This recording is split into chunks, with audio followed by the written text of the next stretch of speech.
Baik, Assalamualaikum warahmatullahi wabarakatuh.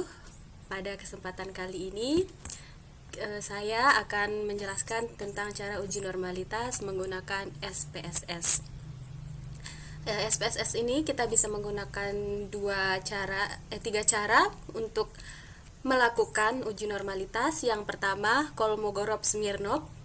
Data dikatakan normal apabila data itu lebih dari 0,05.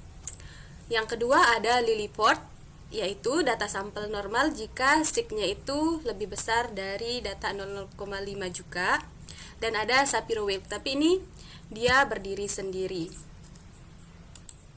Selanjutnya kita akan mencoba menganalisis uji normalitas data menggunakan SPSS.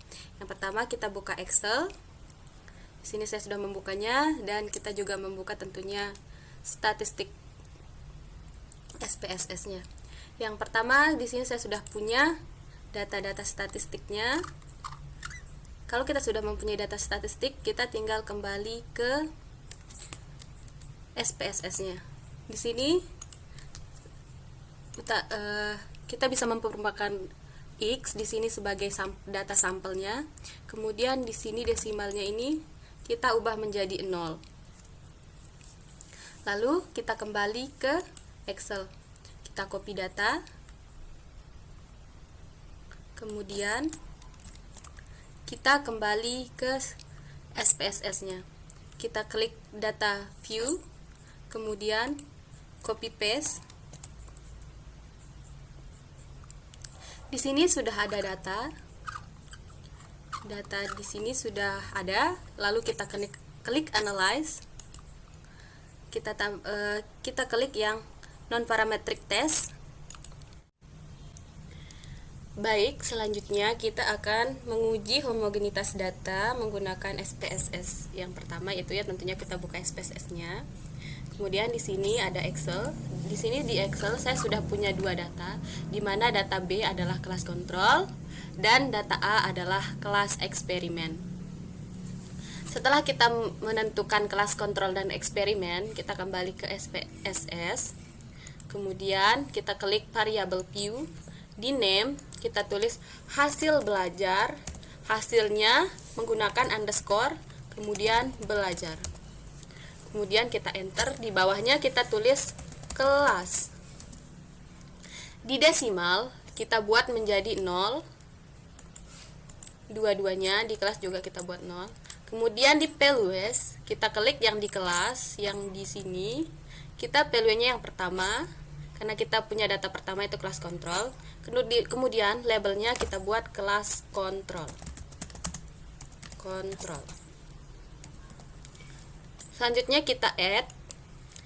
Karena kita punya dua data, yaitu data pertama dan kedua, di sini kita buat 2. Kemudian labelnya kita buat kelas eksperimen. Kemudian kita add lagi. Kemudian kita klik OK. Kemudian kita kembali ke Excel. Di sini kita akan mengcopy kelas kontrol terlebih dahulu karena dia data pertama.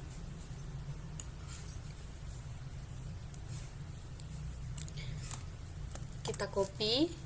Kemudian kembali ke SPSS. Kemudian di sini kita mengklik data view. Di sini kita tulis di hasil belajarnya itu kita copy paste data yang tadi. Nah, setelah seperti ini, karena ini kelas pertama, kita tulis 1 di semuanya.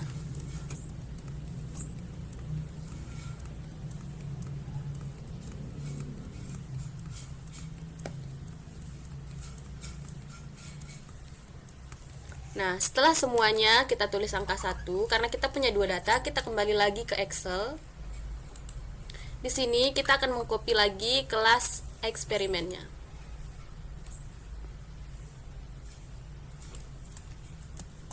Setelah di copy, kita kembali lagi ke SPSS.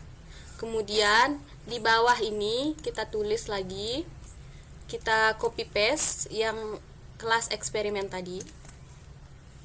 Nah, setelah seperti ini, karena kelas eksperimen tadi adalah value kedua, kita tulis 2.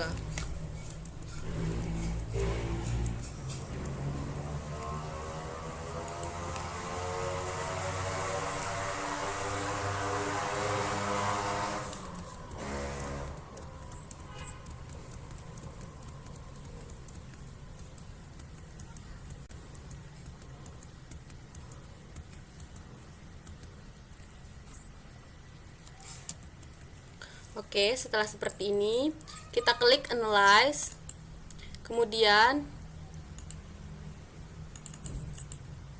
descriptive statistik, kita klik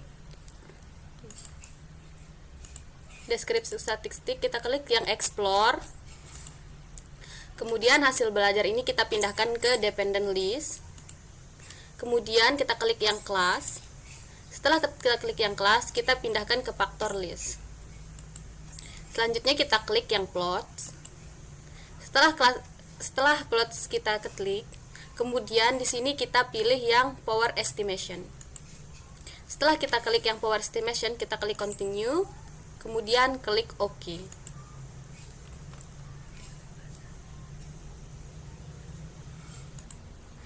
Nah, setelah SPSS mengklasifikasikan datanya, di sini kita lihat yang di bawah, yaitu yang di test of homogeneity of variance. Di sini base of mean-nya adalah 0,956. Tadi kita punya ketentuan bahwa kalau 0,05 lebih besar data itu lebih besar dari 0,5 berarti datanya homogen. Jadi di sini datanya homogen. Oke, selanjutnya kita akan menggunakan cara kedua, yaitu kita klik analyze, kemudian comparison. Setelah comparison, kita klik yang one way ANOVA. Kemudian kita klik di sini di dependent list-nya, yaitu hasil belajar. Kemudian kelasnya kita masukkan ke faktor. Kemudian kita masuk ke option. Terus kita klik yang homogeneity of variance test. Klik. Kemudian continue. Setelah itu kita klik OK. Oke, di sini kita sudah mendapatkan hasil belajarnya, yaitu test of homogeneity of variance-nya. Di sini hasilnya itu sig-nya itu adalah 0,956. Jadi hasilnya yaitu homogen karena ini lebih besar dari 0,05. Baik, selanjutnya kita akan melakukan uji T terhadap data yang kita sudah punya tadi. Di sini saya sudah mempunyai data, yaitu ada 23. Kemudian setelah itu kita buka lagi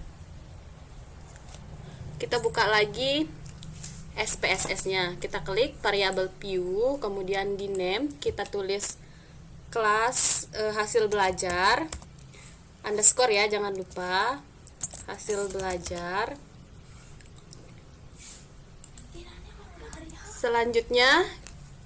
Selanjutnya kita di sini ketik yang desimal menjadi 0. Kemudian kita kembali ke Excel. Kita copy data yang di sini. Kemudian kembali ke SPSS.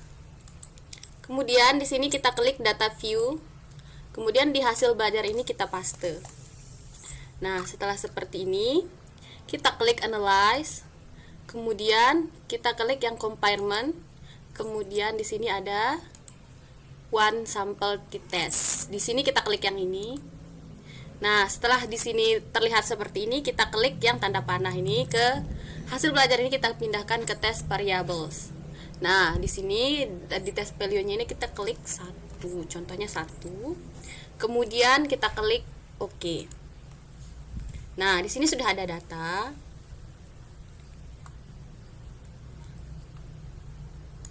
Oke, di sini kita akan lihat di seek to pilot. Di sini ada 0,000.